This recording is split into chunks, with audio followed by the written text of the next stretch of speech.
Sénat, c'est aujourd'hui d'une part le lieu de rencontre des entités fédérées, les communautés et les régions. Donc, et en ça, elles échangent, elles partagent, elles participent ensemble à des assemblées internationales. Et l'autre volet, c'est celui encore un petit peu législatif, c'est-à-dire que c'est encore au Sénat que l'on fait passer toutes les modifications de la Constitution sur un pied d'égalité avec la Chambre, comme on fait passer aussi toutes les lois spéciales qui touchent entre autres à des sensibilités communautaires et linguistiques.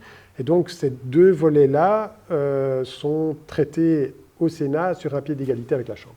La suppression du Sénat est à l'agenda. Donc toutes ces compétences du Sénat se passeront du coup à la Chambre, si c'est le cas? C'est bien ça. Donc l'accord de gouvernement qui est intervenu, c'est de basculer toutes les compétences qui sont actuellement au Sénat à la Chambre.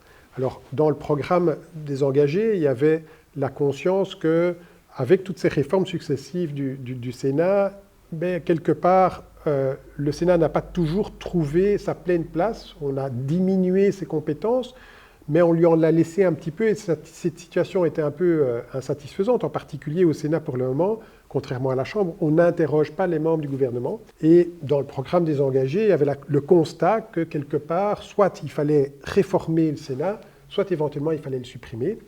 Nous ne sommes pas parvenus à convaincre de la nécessité de cette réforme, et donc on a convenu de la suppression. C'est ça qu'il y a dans l'accord de gouvernement.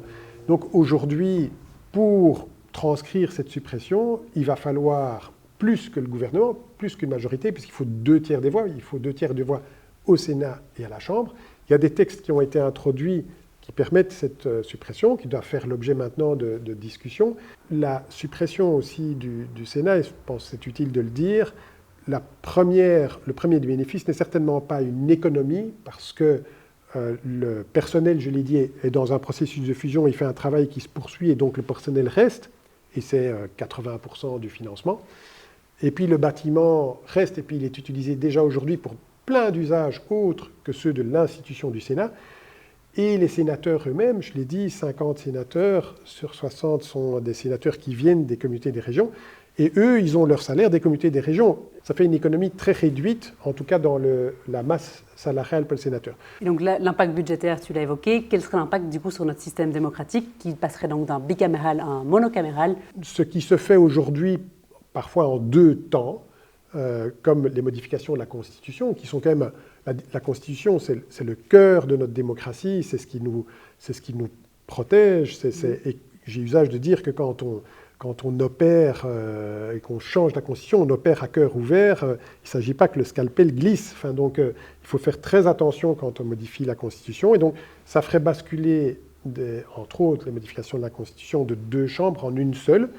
Et donc, c'est ce à quoi nous souhaitons être attentifs, de nous assurer que, malgré le fait que ce soit au sein d'une seule chambre, toutes les garanties soient prises pour qu'il y ait une stabilité démocratique dans un contexte qui est un contexte parfois tendu, où il y a des dérives qu'on peut observer dans d'autres pays, y compris des pays européens.